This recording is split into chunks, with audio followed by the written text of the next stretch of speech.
जय हिंद दोस्तों। मैं रोहिताश चौहान स्वागत करता हूं आपका इग्नू स्टडी सेंटर 2281 निर्माण कैंपस सोनाम में। दोस्तों आज अपना जो टॉपिक हम यहाँ पे डिस्कस करने वाले हैं वो है BHIC जो अपना कोर्स कोड है उसकी 7th यूनिट यहाँ पे डिस्कस करने वाले हैं, जो कि आपके सामने है, यूनिट नंबर 7th। इसमें क्या है दोस्तों, इसमें प्रशासनिक जो संरचना है वो दी गई है मध्यकाल भारत की।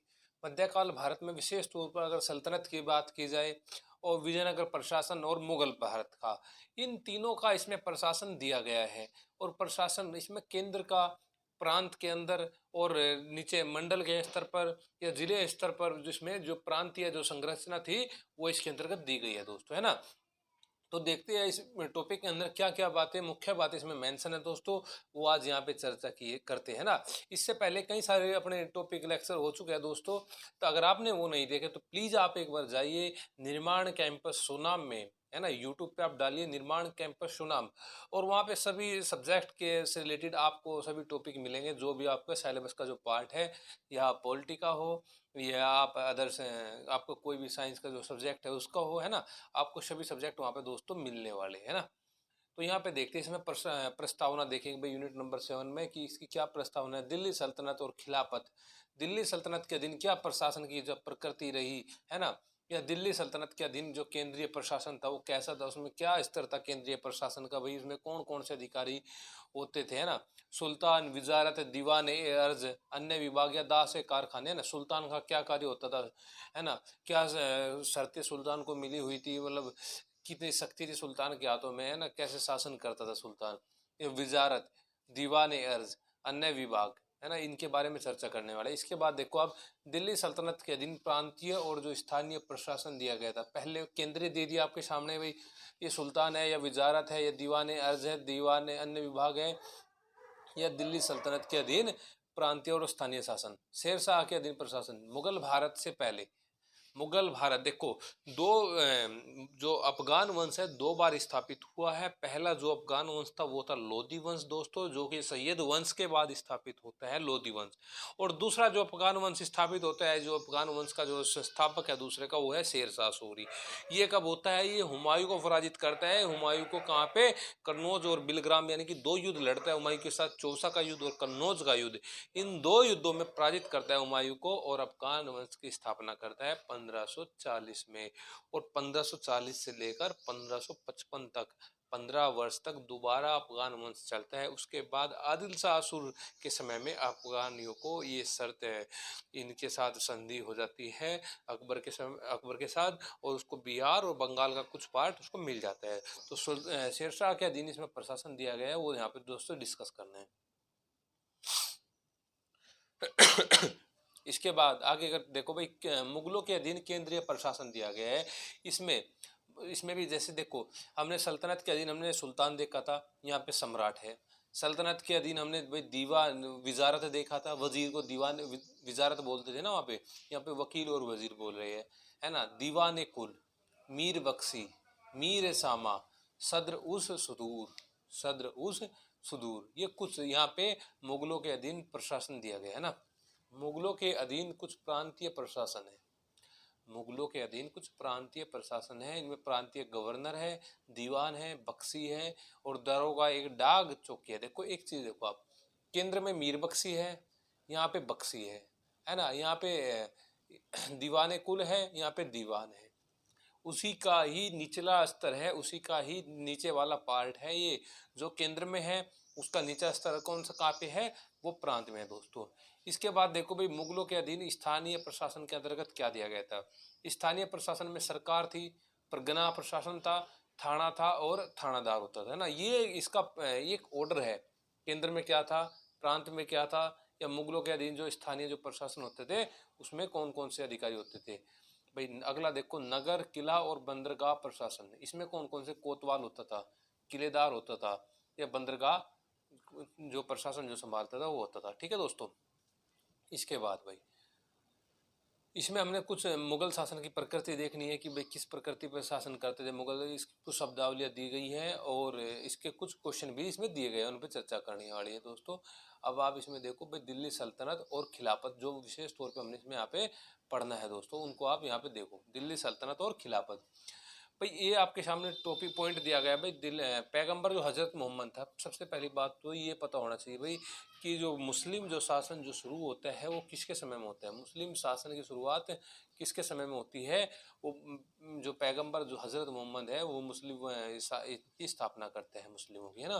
कब? 712 ईस्वी में, जब आक्रमण भी होता है वहाँ पे मोहम्मद कासिम का, तो वो उसको पराजित करता है, हिंदू शाही शासक जो वहाँ पे शासन कर रहा था, है ना, इधर पश्चिम भारत में। तो पैगंबर हजरत मोहम्मद की मृत्यु के बाद खिलाफत नामक एक संस्था थी वो अस्तित्व में आई। हजरत जो था, हजरत के पहले मतलब हजरत अबू बकर जो थे मुस्लिम समुदाय के पहले प्रमुख बने। अगर आपसे वनडे एग्जाम के अंतर्गत भी पूछे कि भाई मुस्लिम समुदाय के पहले प्रमुख कौन बने थे, तो हजरत अबू बकर, कौन? हजरत अबू बकर मुस्लिम समुदाय के पहले प्रमुख बने, पहले खलीफा बने दोस्तों, है ना। और प्रारंभ में जो सत्ता के जो उत्तराधिकारी के विषय में अगर चुनाव उसमें कुछ तत्व मौजूद थे या प्रथा, है ना, जो पूर्व की कबीलाई जो प्रथा थी उससे कहीं अधिक भिन्न नहीं थी। कबीलाई प्रथा में भी ऐसे ही होते थे। इसमें क्या होता था, इस इस्लामी जो व्यवस्था थी उसमें जो खलीफा होता था उसको धर्म में, है ना, संरक्षण और राजनीतिक जो व्यवस्था थी उसको बनाए रखने वाला समझा जाता था। देखो दोस्तों समझो, यहाँ पे जो ये होता था खलीफा होता था, इनका मुख्य रोल नहीं था भाई, ये था भी हाँ ये इसकी एक राजनीतिक जो बैलेंस है जो उसको सुल्तान का और प्रजा के बीच में, इनका अगर कोई सुल्तान बनता था तो पहले इनसे सलाह लेता था, इनकी एग्रीमेंट के बाद ही या इनके चाहने के बाद ही वो सुल्तान बनता था। हालांकि ये बाद में एक अपवाद भी बना, अलाउद्दीन खिलजी इनकी नहीं मानता था, मोहम्मद बिन तुगलक भी इनकी ज़्यादा नहीं सुनता था, ये बाद में बना, है ना। लेकिन ज़्यादातर इनकी सहमति के बाद ही सुल्तान ये नियुक्त होते थे ज़्यादातर केसों में। तो अगर बात की जाए पूरा का पूरा जो मुस्लिम समुदाय था उसका ये प्रमुख होता था, कौन? खलीफा। पूरे मुस्लिम समुदाय का प्रमुख कौन होता था? खलीफा होता था। और अगर बात पहले चार खलीफा की बात की जाए, पहले चार खलीफा कौन कौन थे जब खिलाफत की बात हो रही है, तो पहला हजरत अबू बकर, फिर हजरत उम्र, या हजरत उस्मान, या हजरत अली, ये चार हुए हैं। इन चारों का काल का यही एक क्रम था इनका जो खलीफा हुए, है ना। और ये प्रथा कब से चली थी भाई? 661 में उम्मयद वंश के शासक जो शासन हुआ था स्थापित हुआ था, उसमें जो डायमेकस जो था दमिश्कस, उसमें केंद्र में कौन था? सीरिया में, है ना, काम में सीरिया में। उम्मयद वंश के बाद कौन सा ये वंश स्थापित हुआ था? अब्बासी वंश। अब्बासी वंश स्थापित हुआ था, सत्ता में आया था अब्बासी वंश। और इस वंश का जो केंद्र था वो कहाँ पे था? अब्बासी वंश का वो था बगदाद में। कहाँ पे था दोस्तों? बगदाद में। और समय के साथ साथ केंद्रीय सत्ता कहाँ पे? यहाँ पे क्षीण हो गई और खलीफा को केंद्रीकृत संस्था जो तीन प्रमुख सत्ता थी वो केंद्रों में बट गई। स्पेन में मतलब कि उम्मयद वंश हो गया, मिस्र में फातिमा वंश हो गया, और इधर बगदाद में एक तीसरा जो यहाँ पे चल रहा था वो था, है ना। तीनों वंश स्थापित हो गए। इनमें से प्रत्येक जो मुसलमान था उनकी निष्ठा प्राप्त करने का दावा करता था, सारे के सारे भाई। उम्मयद वंश भी करता था, फातिमा वंश भी करता था। भारत का जो उत्तर पश्चिमी जो सीमा के पास जो कुछ छोटे छोटे वंश थे ना, उन्होंने अपनी स्वतंत्र सत्ता स्थापित कर ली थी, जो छोटे छोटे वंश थे। इनमें से एक का केंद्र जो था वो गजनी था। और यहाँ का जो मुख्य महत्वपूर्ण अगर बात यह है भाई ध्यान रखने योग्य कि कोई मुसलमान बड़ा या छोटा स्वतंत्र राज्य स्थापित नहीं कर सकता था। देखो एक बात, जब केंद्र में सल्तनत काल की स्थापना हुई थी, कब हुई थी सल्तनत काल की स्थापना? अगर आपसे कोई पूछे तो 1206 में हुई थी दोस्तों। कब हुई थी सल्तनत काल की स्थापना? 1206 में। और कब तक चला था सल्तनत काल? 12 ये चला था भाई 1526 ईस्वी तक। सल्तनत काल में 5 वंश हुए। कौन कौन से 5 वंश हुए भाई? ये हुए हैं आपके गुलाम वंश, खिलजी वंश, तुगलक वंश, सैयद वंश, लोधी वंश, ये 5 वंश हुए। इनके अंतर्गत भाई कोई सुल्तान इनकी खलीफा की सुनता था, कोई नहीं सुनता था। जो सुनता था उनके बारे में बताया भाई कैसे कैसे खलीफा। अच्छा, छोटे छोटे जो राज्य स्थापित होते हैं इसमें बात जैसे की गई भाई कि भारत के जो उत्तर पश्चिम सीमा के पास कुछ छोटे वंशों ने अपनी स्वतंत्र सत्ता स्थापित कर ली थी। सही बात है। बाद में भी तो मोहम्मद बिन तुगलक के समय में कई सारे वंश स्थापित हुए थे या कई सारे राज्यों ने स्वतंत्रता स्थापित की थी। जैसे कि हमने विजयनगर साम्राज्य तो बताया, तो हिंदू राज्य था, लेकिन बहमनी और उसके बाद छोटे छोटे राज्य भाई अहमदनगर, बीदर, गोलकुंडा, ये कई सारे राज्य स्थापित हो चुके थे, है ना। तो ऐसे किसी भी राज्य जो होता है उसके लिए खलीफा की अनुमति लेना आवश्यक होता था, कोई भी अगर राज्य स्वतंत्र होता था, है ना। नहीं तो मुसलमानों की नज़र में ऐसे राज्य को अवैध घोषित कर दिया जाता था, जो खलीफा की मान्यता नहीं लेता था। परंतु खलीफा की यह जो अनुमति थी वो औपचारिकता से अधिक कुछ नहीं थी, है ना। बस औपचारिक अनुमति थी। जैसे कि भाई अगर हम आज अगर आप अपने देश की लोकतंत्र में बात करते हुए, जो मुख्य शक्ति होती है, जो मुख्य पावर होती है, वो किसके हाथ में होती है? वो प्रधानमंत्री जी के हाथ में होती है ना। राष्ट्रपति को कई जगह मतलब कि जब उनके मतलब ऐसी मतलब वो होती है कंडीशन भी साइन करने पड़ते हैं, जो मुख्य अगर कार्यवाहक जो होता है वो कौन होता है? प्रधानमंत्री जी होते हैं ना। मुख्य कार्यवाहक प्रधानमंत्री जी। इसी प्रकार से जो खलीफा होते थे इनको भाई साइन मतलब इनको वैधता देनी पड़ती थी। इनके पास जो होता था ज़्यादा औपचारिकता से अधिक और कुछ नहीं होता था इनके पास, है ना। और जो दिल्ली के जो सुल्तान होते थे उनके द्वारा खलीफा को मान्यता देना, खिल्लत की प्राप्ति, प्रतिष्ठापन पत्र की प्राप्ति और सम्मान सूचक उपाधियों की प्राप्ति, खलीफा का नाम सिक्कों पर खुदवाना, शुक्रवार की नमाज के समय खलीफा के नाम से धर्मोपदेश जारी करने का प्रतीक रूप में होता था। भाई ये कई सारे होते थे भाई, खिल्लत भी प्रदान करते थे, प्रतिष्ठापन पत्र भी देते थे ना। एक ऐसा कार्य जो इस्लामी विश्व या व्यवस्था को स्वीकार करता था, उससे संबंध बनाए रखने का प्रतीक था, है ना। देखो इसमें आगे दिया गया भाई, सैयद वंश और लोधी वंश के दौरान सिक्कों पर खुतबा लिखा जाता था। सैयद वंश के दौरान और लोधी वंश के दौरान सिक्कों पर खुतबा लिखा जाता था। इसके आगे देखो भाई, दिल्ली सल्तनत के अधीन प्रशासन की क्या प्रकृति, जो इसका मुख्य टॉपिक है भाई, प्रशासन की क्या प्रकृति थी। जैसे भाई केंद्र में सुल्तान था, फिर वजीर था और अन्य इसी प्रकार से प्रांत में, इसी प्रकार से सूबे में, है ना। ये देखो भाई इसमें इसमें क्या प्रकृति थी, है ना। सबसे पहले आप इसका वो देखो भाई, केंद्रीय प्रशासन। भाई सुल्तान कौन होता था दिल्ली सल्तनत के अधीन? सुल्तान कौन होता था, सुल्तान के बारे में जानो सबसे पहले। तो भाई इस्लामी व्यवस्था में सुल्तान के पद का कोई भी तत्व नहीं था। खिलाफत की शक्ति के छीन होने के साथ सुल्तान एक शक्तिशाली शासक के रूप में अस्तित्व में आया। पहले जो मुख्य जो चलती थी, जो जिसका शासन चलता था, वो खलीफा का ही चलता था। लेकिन जब खिलाफत की शक्ति कमजोर पड़ी, उसके बाद सुल्तान शक्तिशाली हुआ और अस्तित्व में आया और स्वतंत्र राज्य के सार्वभौमिक शासक के रूप में था ये, है ना। दिल्ली सुल्तान जो था वो जनहित के लिए नागरिक और राजनीतिक नियम बनाते थे और खुतबा और सिक्के प्रभु सत्ता के प्रतीक समझे जाते थे। खुतबा क्या था? एक औपचारिक धर्मोपदेश था। क्या था खुतबा? औपचारिक धर्मोपदेश था एक, जो शुक्रवार के समय पढ़ा जाता था। इसमें सुल्तान का नाम समुदाय प्रमुख के रूप में लिया जाता था। सुल्तान ही समुदाय का प्रमुख होता था और सिक्कों को जारी करना भी राज सत्ता का अधिकार था। कौन सिक्कों को जारी करता था? केंद्र। और सिक्कों पर सुल्तान का नाम खुदा रहता था। ठीक है दोस्तों, अगर दिल्ली सल्तनत के कुछ राजवंशों में बार बार परिवर्तन तो हुए, सुल्तान या सिंहासन पर अधिकार करने के इच्छुक कोई भी व्यक्ति अमीरों या कुलीनों के समर्थन के बिना सत्ता पर ज्यादा दिन अधिकार नहीं कर सकता था। भाई जो अमीर होते थे या कुलीन लोग होते थे, उनकी जरूरत या आवश्यकता तो पड़ती ही पड़ती थी सुल्तान को। इनके बिना ये शासन नहीं कर सकते थे। अमीर सौम में कई गुटों में बटे हुए थे, मतलब ये भी है ना। देखो आप देखो भाई, पहले जब इसने इल्तुतमिश ने अपना चालीसा का गठन किया था, चालीसों का एक दल बनाया था। भाई वे इसके वफादार थे, जो शक्तिशाली थे 40 लोग, उनका एक दल बनाया था। लेकिन इल्तुतमिश की मृत्यु के बाद उन्होंने क्या किया? उन्होंने यही अपनी पार्टीबाजी रणनीति शुरू कर दी भाई, है ना।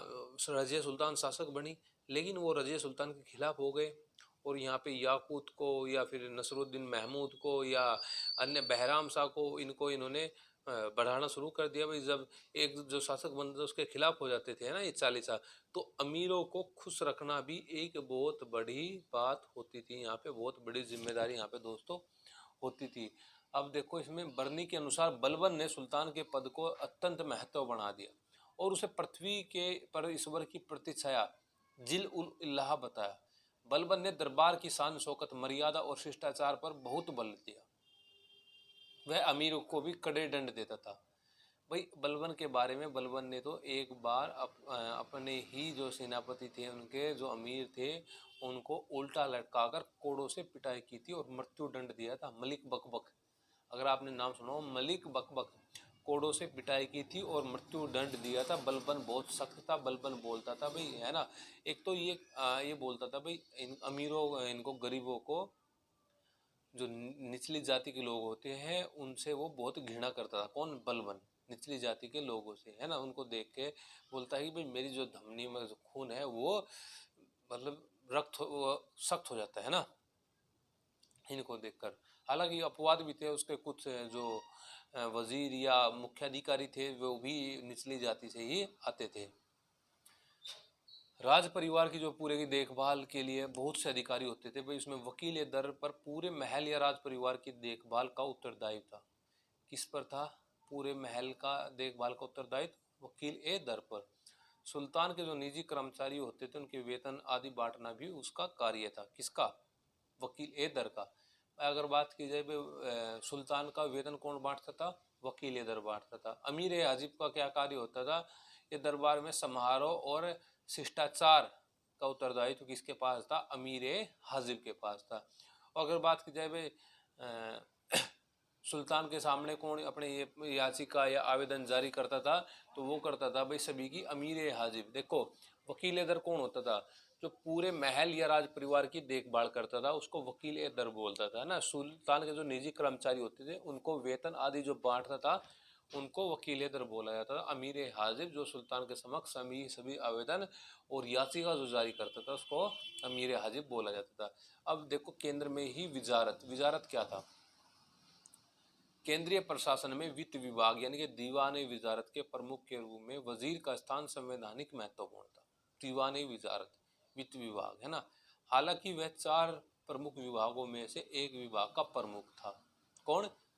4 प्रमुख विभाग थे भाई जो राजस्व पर नियंत्रण रखा करते थे, व्यय पर नियंत्रण रखा करते थे, लेखा का हिसाब रखा करते थे, या वेतन बांटा करते थे, है ना। यह सुल्तान के आदेश पर इक्ता की आवंटन करा करते थे। ये किसका कार्य होता था? विजारत का कार्य होता था। और वजीर के अतिरिक्त भी इसमें कई सारे अधिकारी होते थे, जैसे कि भाई मुशरीफ ए मुमालिक, मुशरीफ ए मुमालिक, है ना। यह एक लेखाकार होता था मुशरीफ ए मुमालिक भी। और मुस्तोफी ए मुमालिक अथवा लेखा परीक्षक।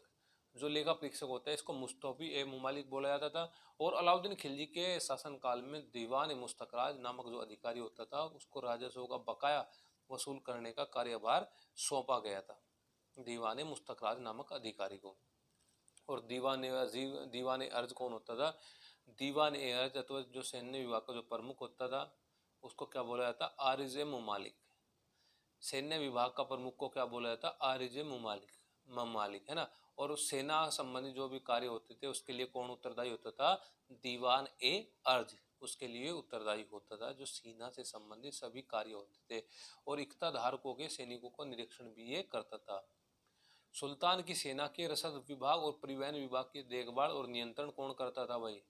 सारी बात यह है कि भाई सुल्तान से सेना से संबंधित जो कार्य होता था उसको दीवान ए अर्ज करता था। और अलाउद्दीन खिलजी के शासनकाल में सेना की भर्ती और योग्यता पर नियंत्रण रखने के लिए कुछ नियम बनाए गए थे।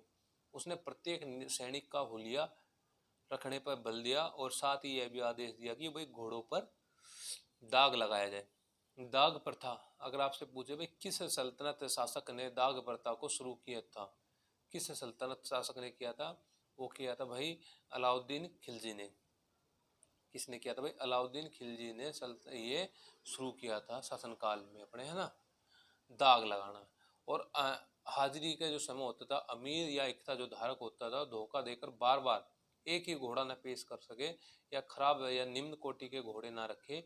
ऐसा प्रतीत होता है कि भाई घोड़े दागने की जो प्रथा थी मोहम्मद तुगलक के समय में वह सख्ती से जारी रही, है ना। इसके अलावा दीवान ए अर्ज, विजारत या सुल्तान के अलावा और केंद्र में कौन कौन से पद होते थे? दीवान ए इंसा। कौन सा पद होता है? दीवान ए इंसा। ये कौन सा पद होता है भाई? राजा का जो पत्राचार से संबंधित होता है उसको दीवान ए इंसा बोला जाता था ना। और इस दीवान ए इंसा और इसके बाद अगर देखें भाई दीवान दबीर ए मुबालिक। दबीर यानी कि गुप्तचर। ये कौन सा होता था भाई? गुप्तचर ही होता था, पत्राचार जो करते थे इसका प्रमुख होता था दीवान ए इंसा का, है ना। और इसी विभाग के द्वारा जो शाही आदेश जारी किए जाते थे अधीनस्थ अधिकारियों के पत्र प्राप्त किए जाते थे। ब्रीद ए मुमालिक राज्य के संवाद या समाचार विभाग का प्रमुख था। उसे पूरी सल्तनत में होने वाली जो घटना थी उसका लेखा जोखा रखना होता था।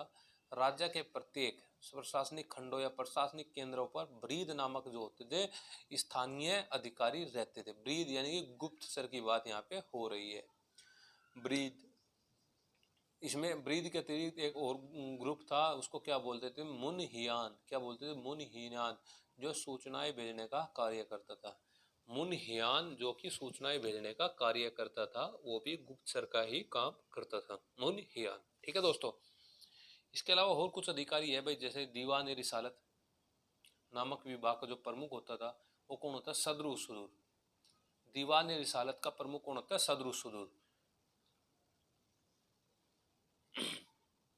इस विभाग का क्या कार्य होता था, ये आपके सामने सल्तनत के कुछ विभाग हैं, इन विभाग के कार्य, इनके प्रमुख जो है, इनके जो प्रमुख अधिकारी है वो आपको याद करने हैं।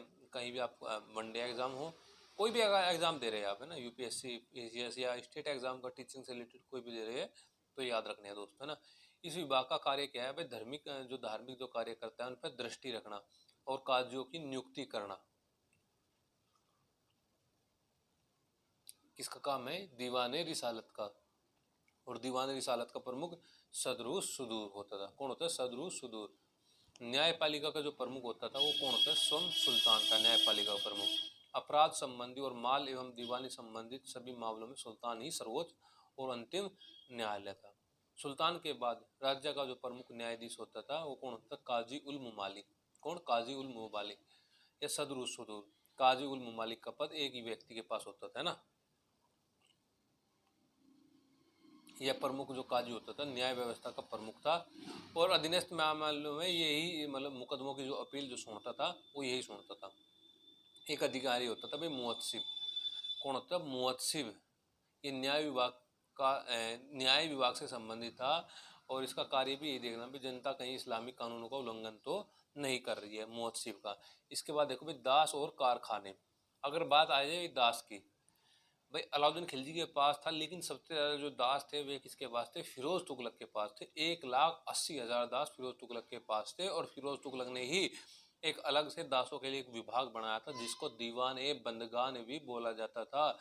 और दास तो वैसे तो सैनिक जो इनके सुल्तान होते थे, इनके है ना निजी जो बॉडीगार्ड्स होते हैं, अंगरक्षक होते हैं, इनके रूप में भी कार्य करते थे।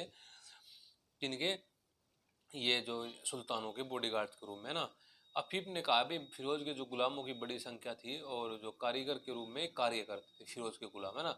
बर्नी भी दिल्ली के पास गुलामों के एक बड़े बाजार का वर्णन करता है, लेकिन 16वीं शताब्दी के प्रथम चतुर्थांश में गुलामों के बाजार का कोई विवरण नहीं मिलता।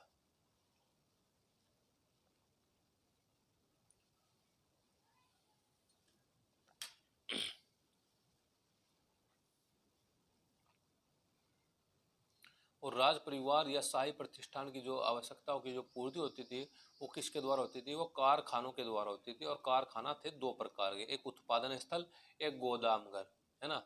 जहाँ से ग्रंथालय, राजसी जो ग्रंथालय का विवरण भी कारखाने के रूप में मिलता है। फिरोज तुगलक के शासनकाल में 36 कारखाने थे। फिरोज तुगलक के शासनकाल में 36 कारखाने थे, और प्रत्येक कारखाने का एक प्रमुख होता था और एक अमीर होता था, जिसका पद मलिक या खान के बराबर का था। प्रत्येक कारखाने की देखभाल, नियंत्रण और हिसाब का लेखा रखने के लिए प्रमुख अधिकारी मुतशर्रिफ होता था। कारखानों के हिसाब के निरीक्षण के लिए पृथक दीवान या लेखा विभाग भी होता था। कारखानों में राजसी प्रयोग के लिए अथवा सेना के लिए वस्तुओं का उत्पादन होता था। कि मोहम्मद तुगलक ने जरी को कम के लिए 400 कारीगर रखे थे, है ना। लगभग 4,000 बुनकर राज दरबार और सुल्तान द्वारा उपहार में दिए जाने वाले खिल्लत की आपूर्ति के लिए कपड़ा भी है बनाते थे, है ना। ये कारखानों से संबंधित बात। अब इसके बाद देखो भाई, दिल्ली सल्तनत के अधीन प्रांतीय और केंद्रीय जो प्रशासन था उसको, है ना। ज्यादातर जो अधिक जो शासन हुआ केंद्रीयकरण ही हुआ शासन का, लेकिन कुछ बाद में फिर परिवर्तन भी हुए, प्रांत भी बने। प्रांतों में कौन कौन से अधिकारी होते भाई, मोहम्मद बिन तुगलक के काल में मुफ्ती और वली के हाथ में कुछ वित्तीय मामले भी आए, है ना। और इबन बतूता के अनुसार भाई अमरोहा का जो इक्ता है दो अधिकारियों के अधीन था, एक अमीर कहलाता था और दूसरा वली उल खराज। दूसरा क्या कहलाता, वली उल खराज, है ना। मोहम्मद बिन तुगलक का आदेश यह था कि भाई इक्ता धारकों के सैनिकों को दीवानी विजारत से वेतन दिया जाए, यह अधिकारी छल कपट न कर सके दोस्तों, ठीक है। अब इसके मुख्य मुख्य बातें देखो भाई। शेरशाह के अधीन कैसा प्रशासन था, शेरशाह सूरी। शेरशाह सूरी कब गद्दी पे बैठता है, 1540 में 1545 तक, 5 वर्ष तक ही ये शासन कर पाता है। इसको इस चीज का बड़ा दुख था कि भाई वो इसको है ना काफ़ी उम्र के बाद इसको गद्दी मिली और भगवान ने इसको अंतिम समय में शासन का करने की बागडोर इसको दी। मुगल जो प्रशासनिक जो ढांचे की जो विकास प्रक्रिया में अफगान जो थे 1540 से 1555 का विशेष महत्व है अफगानों का ना। और शेरशाह के काल में एक ऐसी नई नौकरशाही का निर्माण का प्रयोग किया गया जो केंद्रीकृत, निरंकुश और राज्य व्यवस्था के अधीन कार्य करती थी। अकबर ने इस व्यवस्था को क्या दिया, निश्चित, बिल्कुल एक निश्चित और फिक्स रूप प्रदान किया। अकबर के पुरोगामी किसको बोला जाता है, अकबर का पुरोगामी शेरशाह सूरी को अकबर का पुरोगामी बोला जाता है। शेरशाह के केंद्रीय जो प्रशासन की जो कार्य पद्धति थी उसके बारे में हमारे स्रोतों में सीमित जानकारी मिलती है, परंतु वह निरंकुश शासक था। राज्य के सभी कार्य अपने प्रत्यक्ष निरीक्षण और नियंत्रण में करता था। अपनी योग्यता के कारण वह स्वयं तो इस प्रकार की निरंकुश व्यवस्था को ठीक ढंग से चला सका, परंतु उसके उत्तराधिकारी उसके समान योग्य सिद्ध न हो सके। शेरशाह के अधीन प्रशासन, भाई एक बात बताइए आप, ये निरंकुश शासक था और अपना केंद्रीयकरण इसने किया था ना।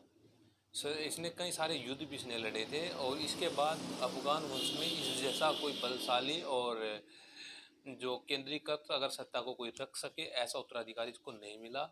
यही इसके थोड़ा सा दोष भी है इसके प्रशासन में। प्रशासन की सबसे छोटी इकाई कौन सी थी शेरशाह के समय में, वो थी गांव। कौन सी थी प्रशासन की सबसे छोटी इकाई दोस्तों, गांव थी। और कई गांवों को मिलकर एक परगना बनता था और कुछ परगनों को मिलाकर एक सिख बनता था।